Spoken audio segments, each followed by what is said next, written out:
Olá pessoal, tudo bem? Meu nome é Elaine, sou professora da Gerar aqui de Blumenau e vou falar um pouquinho do vídeo que vocês vão assistir agora.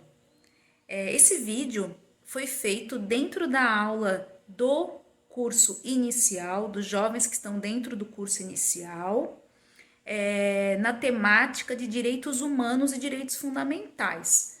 Então, eles foram divididos em equipes e algumas equipes pegaram temas como direitos fundamentais e suas violações.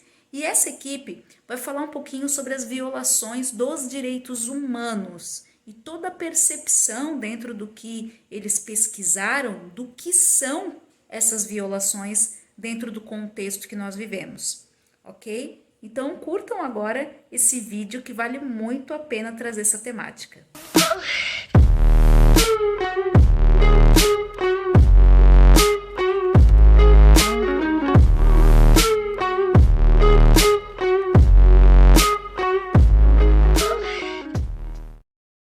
Bom dia, eu sou a Ellen e eu e o meu grupo, Andressa, Douglas, Felipe, Flávia, Larissa, Laís e Matheus, a gente vai falar um pouco sobre a violação dos direitos humanos. Então a gente vai falar o que é, como acontece, quando acontece e alguns exemplos, como a escravidão, a tortura, a violência. E para começar, o que seria a violação dos direitos humanos? Então, basicamente, é quando uma pessoa ou um grupo de pessoas acaba descumprindo com os direitos econômicos, sociais e culturais que deveriam ser para todos. Direito à vida. O direito à vida é um direito humano inerente a todos os seres humanos. No entanto, em muitos países, a questão dos direitos sofre infrações e integrações. As leis são punidas com a perda da vida, pena de morte. Nem, nem todo lugar no século XXI faz força para deter os criminosos ou ajudar as vítimas. Bom dia, eu sou a Larissa e eu vou falar sobre a violência. A violência ocorre devido ao uso da força física ou do poder sobre uma pessoa, um grupo ou uma comunidade, causando qualquer tipo de dano a eles, seja lesões, torturas ou até morte. Exemplos da violência é a violência física, que é o ato de você querer machucar uma pessoa, causando a lesão, a tortura, o espancamento ou até sufocamento. A violência psicológica é a tentativa de você causar dano emocional a uma pessoa ou diminuir a autoestima de alguém. A violência sexual é a tentativa de você querer o ato sexual sem autorização da pessoa. E muitas crianças são abusadas pela falta de conhecimento do assunto, por isso acabam não pedindo ajuda. A violência patrimonial é você querer destruir objetos ou documentos ou itens de trabalho de alguém. A violência moral vem através de xingos e ofensas. As principais causas da violência no Brasil é a corrupção, são as desigualdades sociais, o clientelismo político, que, para quem não sabe, é a compra de votos, o baixo investimento na educação, na saúde e no desemprego. E os principais tipos da violência no Brasil é a violência contra a mulher, que entra o lado do estupro, do feminicídio, contra homossexuais, racismo, abuso infantil e dentre outros. Bom, meu nome é Matheus e eu vou falar então sobre a escravidão. O que é a escravidão? A escravidão é a prática social em que um ser humano assume, através da força, os direitos de propriedade de um indivíduo, né, no qual é denominado pelo escravo, né? Em 1888 foi decretada a Lei Áurea, que marcava o fim, a abolição da escravidão. Mas todo mundo sabe hoje em dia, né, que mesmo com várias políticas públicas, várias campanhas assim com combate, a escravidão ainda não acabou, né? Existem muitos casos e dentre as pessoas que sofrem escravidão hoje em dia estão pessoas analfabetas, pessoas com um, um baixo índice de estudo, né? Pessoas que não tiveram tantas oportunidades de estudos, pessoas que não têm noção do que é um direito social, do que é um direito trabalhista, do que é um direito humano, né? Pessoas que não possuem esse conhecimento e muitas vezes até imigrantes que vão para alguns países, uma situação precária e acabam sendo escravizados, né? Porque não acabam sendo enganados, né? Existem pesquisas feitas pela ONU que hoje em dia, né, com a escravidão está evoluindo e existem mais de 40 milhões de vítimas da escravidão no mundo hoje em dia, né? E 25% dessas vítimas acabam sendo crianças, né? A escravidão ela pode ser através de abusos sexuais, casamento forçado, recrutamento de crianças menores para conflitos armados, entre outras inúmeras formas, né, que comprova a evolução da escravidão, né? Não tem como falar de escravidão sem também lembrar, né, de alguns exemplos que eu vou falar sobre os negros que foram escravizados por muitos anos, né, que até com essa lei áurea foi feita basicamente quando a escravidão dos negros estava bem intensa, a escravidão dos judeus também na Segunda Guerra Mundial, né, pelo nazismo, e também até que mesmo no Brasil, né, os índios foram escravizados, né, muitos índios em vários países foram escravizados, né, então isso são vários exemplos da escravidão que é, querendo ou não, uma grande inflação dos direitos humanos de uma pessoa. Oi, meu nome é Laís e vou falar um pouquinho sobre tortura e maus tratos. A tortura é o ato de aplicar aos indivíduos dor e sofrimento intencionalmente por meio de mecanismos desumanos com uma finalidade específica para castigar, intimidar, ameaçar, obter informações, confissões ou submissão de alguém à vontade de outrem pela imposição da dor física ou intenso sofrimento mental. A tortura foi utilizada através dos séculos com diferentes destinações, meio de prova, como fator de intimidação, como pena ou castigo, e como satisfação. No entanto, as percepções sobre a tortura foram se transformando e se modificando, e por isso, atualmente, outras práticas passaram a ser consideradas tão graves quanto essa prática. Caso dos tratamentos degradantes e desumanos.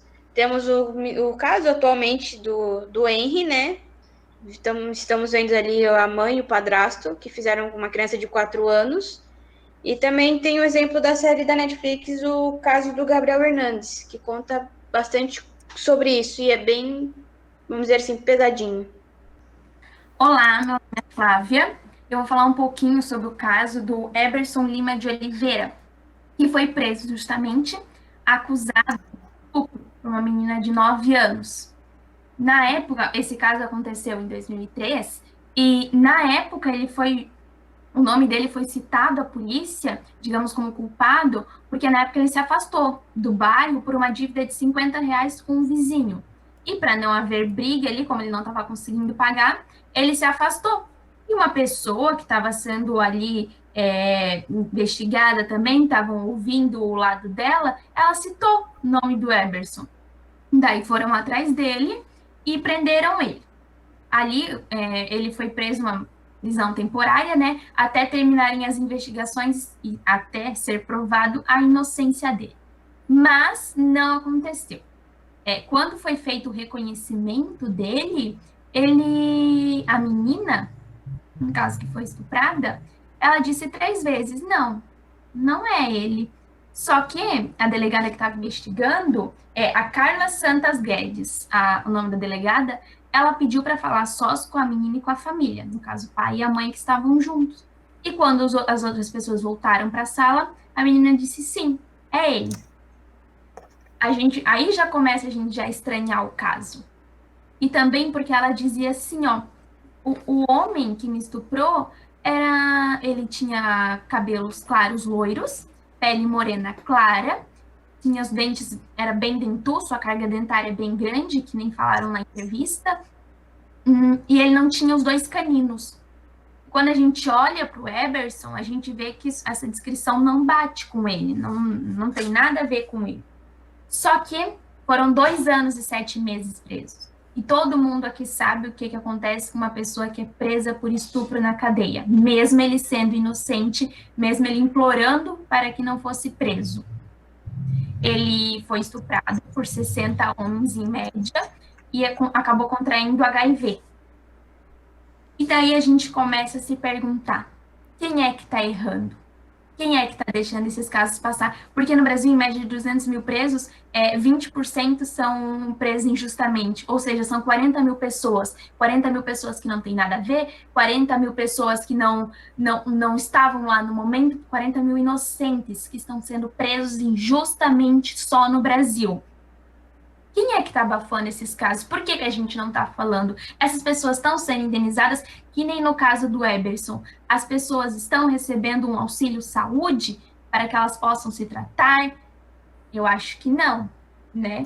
E com tantas falhas acontecendo, eu acho que a gente deveria falar mais sobre isso, trazer esses assuntos mais à tona, porque a gente não pode deixar que mais casos como o dele aconteçam.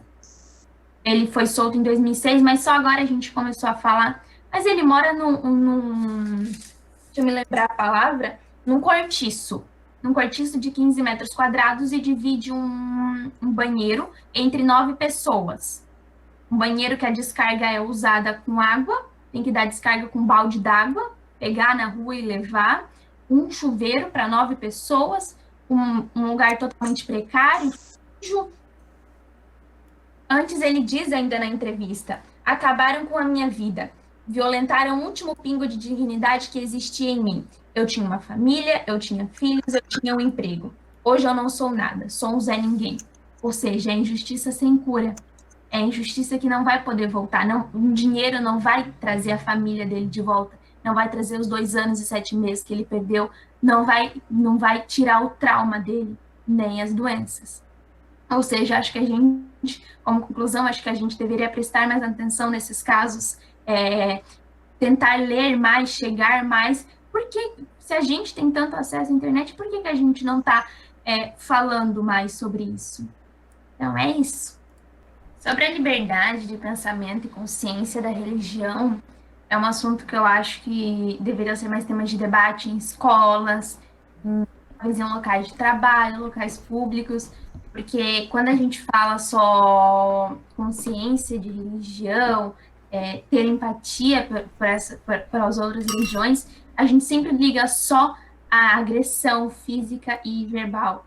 A física e verbal. Mas a gente não se toca que às vezes uma piadinha pequenininha assim, que muita gente não enquadra como agressão, às vezes acaba ofendendo, machucando, às vezes faz com que uma pessoa se afaste da religião dela, por medo de ser julgado, por vergonha. A gente tem que ter aquela noção, né? Até onde eu posso pensar sem estar me tornando uma pessoa ruim, e até onde eu posso falar sem ofender. Como que eu posso falar sem ofender, né?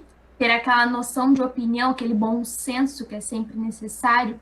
Daí eu passo a palavra agora para a Laís, que tem mais conhecimento sobre uma determinada religião que ela vai falar. É isso, Laís, pode começar. Bom, eu sou um bandista desde os meus 10 anos de idade. Eu entrei na corrente já faz 4 ou 5 anos que eu comecei a girar, a desenvolver. E no meu ensino médio eu fui para Canoinhas representar Santa Catarina com o tema intolerância religiosa. Infelizmente a gente não ganhou porque era uma feira de ciências, mas chegar ali para passar um pouco do conhecimento já foi uma grande vitória. Tem muita gente que não sabe o termo de significado macumba, né? Porque a macumba, ela na verdade, ela é uma árvore que se transformou em um instrumento, que é o atabaque. Então, os negros, antigamente, eles usavam esse instrumento para poder fazer os seus rituais para os seus orixás, fazendo as suas oferendas. E os senhores da senzala, né, os senhores de engenho, falavam que era uma coisa ruim que eles estavam fazendo para tentar derrubar eles, para dar doença, porque eles não entendiam que realmente para que isso era. Muitas vezes os negros faziam as suas oferendas para poder agradecer, que é Oxalá, que é o nosso Deus. Aí tem a Yansan, que é a Santa Bárbara. Tem o Ogum, que é o São Jorge. Tem muitas diversidades que muitas pessoas não sabem. Às vezes uma pessoa faz alguma piadinha que a gente não gosta.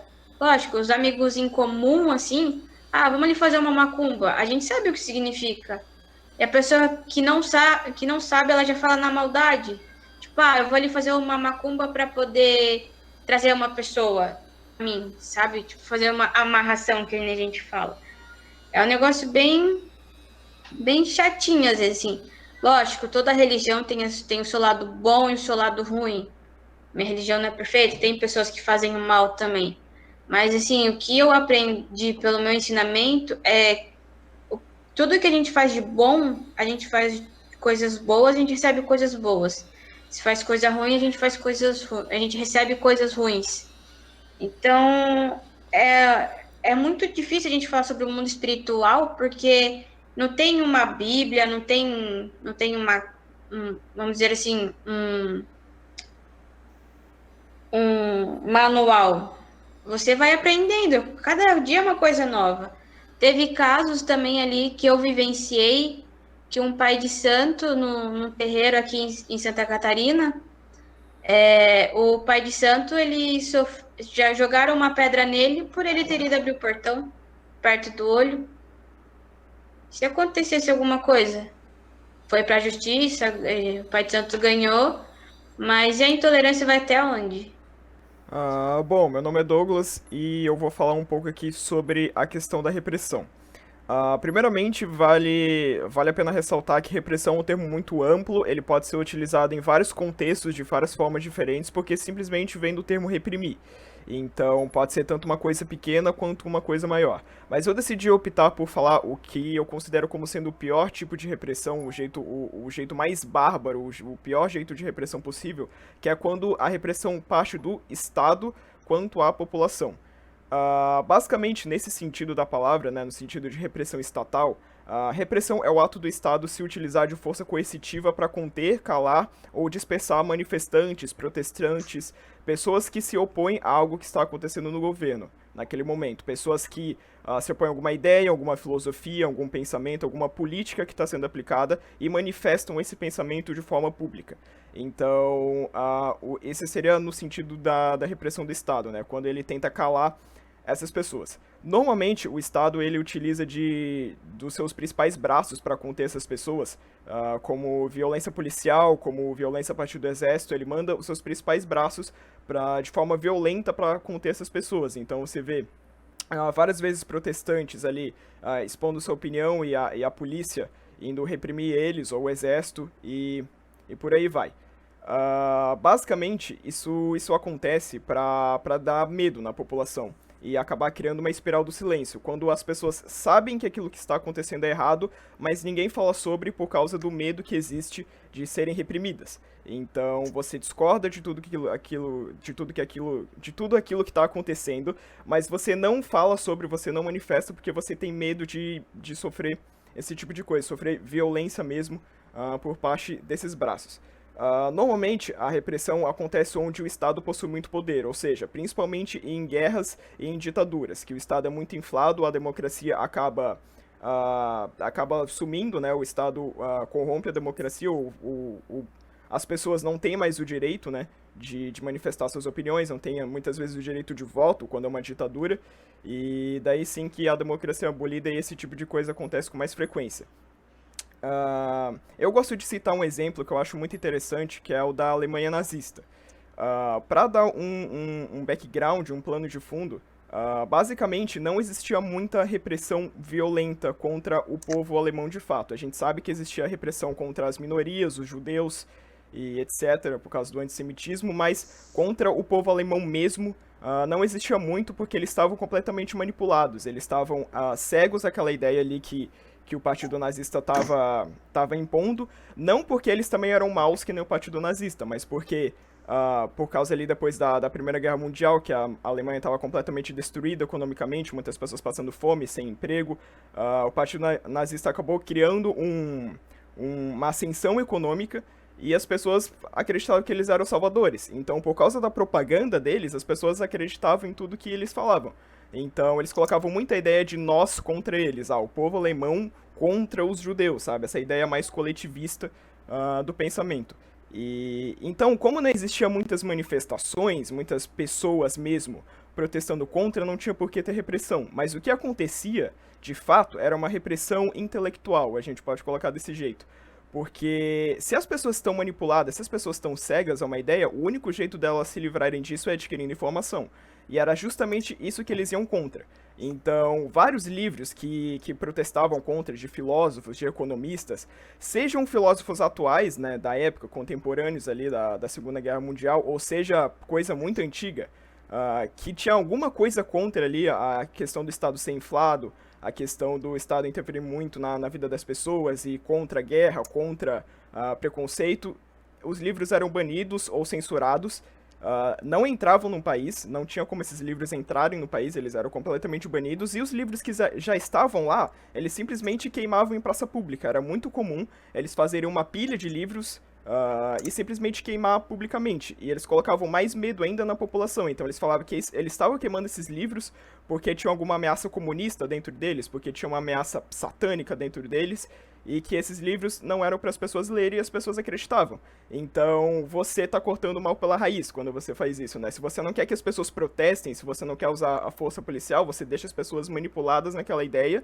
e não deixa as pessoas procurarem outro caminho, não procurarem a verdade, de fato, que estava contida nesses livros. Então, uma repressão mais intelectual, sabe? É o que vem antes da repressão violenta de fato, né? Vem a repressão intelectual. Mas um exemplo muito comum do nosso cotidiano, que a gente sempre lembra com frequência e eu acho muito importante lembrar, é o caso da ditadura militar no Brasil, que aconteceu durante o período de 1964 até 1985. Depois que os militares acabaram tomando o governo, através do golpe militar que eles fizeram, o Estado usufruiu de vários meios totalmente autoritários para censurar. Então também censurar pessoas que estavam falando contra, pensadores, músicos, artistas de modo geral, filósofos, qualquer coisa que ia contra também o que o Estado estava fazendo na época, eles censuravam. Algumas pessoas em específico, ou talvez grupos de pessoas, eles torturavam. Então era muito violento, muitas pessoas simplesmente sumiram, as famílias nunca mais acharam, até hoje em dia. Tem casos de famílias que estão procurando pessoas que sumiram naquela época, sabe-se lá quanto tempo atrás. E é realmente muito triste ver que isso estava acontecendo. Tem casos até que se você analisar músicas da época, os músicos acabavam sempre falando de um jeito, assim, com mais eufemismo, com um jeito metafórico, seus protestos. Então, eles, sempre que faziam uma música contra a ditadura, eles não falavam necessariamente sobre a ditadura, eles sempre colocavam uma metáfora, alguma coisa assim, porque senão a música simplesmente não ia passar, e sabe-se lá o que ia acontecer com eles. Então, o medo era muito grande, e também tinha a espiral do silêncio. Muitas pessoas não falavam sobre por causa do medo. E também tinha a questão que aconteceu também no período da Alemanha nazista que eu citei. Era nós contra eles, então era nós contra uma ameaça comunista. Então, se você via o seu vizinho praticando alguma coisa que poderia ser suspeita, você denunciava ele e ele sumia, por causa de pequenas coisas. Então, foi um caso também bem violento de repressão por parte do Estado, e é um exemplo bem comum do nosso cotidiano, né, que aconteceu no Brasil. E sobre repressão, era isso, minha apresentação. Bom, meu nome é Felipe da Costa e eu vou falar as conclusões finais sobre violação dos direitos humanos. O trabalho ele fala sobre tudo o que a gente tem direito e não ganha, como a pobreza, os conflitos armados que existem aí pelo mundo, os abusos, torturas físicas e psicológicas, a escravidão. Além de tudo, a gente tem os direitos à oportunidade de trabalho, saúde e educação. Temos o direito da cultura, temos o direito dos lazeres que o nosso país oferece, segurança para nós e para nossas famílias dentro de casa, que ninguém invada nossas casas e matem alguém da nossa família. Vamos defender os direitos que nós temos por lei. E para finalizar, eu coloquei essa charge que eu achei muito interessante e muito boa para refletir, né? Que está retratando a realidade do Brasil. Então ali ela mostra pra gente um casal com filhos que está no meio da rua, até tem lixo ao redor deles, e o homem fala assim: todo brasileiro tem direito à moradia. a moça falou. Agora lê aquele pedaço bonito que fala de comida, saúde. Então, é importante a gente pensar que mesmo estando na Constituição brasileira, mesmo o governo garantindo esses direitos para a gente, acaba que não é o que acontece.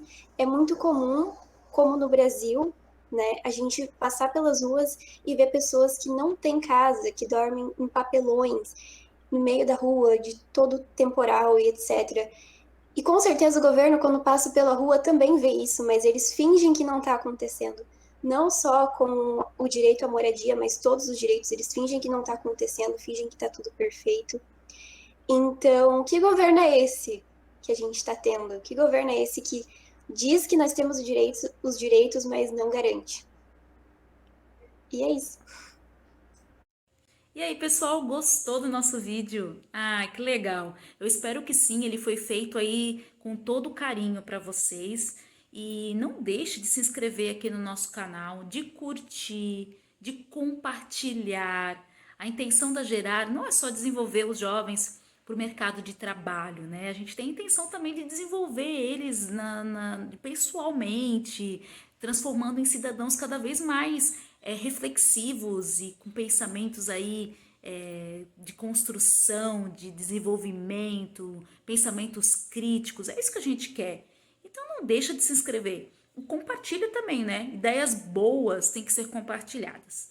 Um abraço bem forte para todo mundo e até a próxima.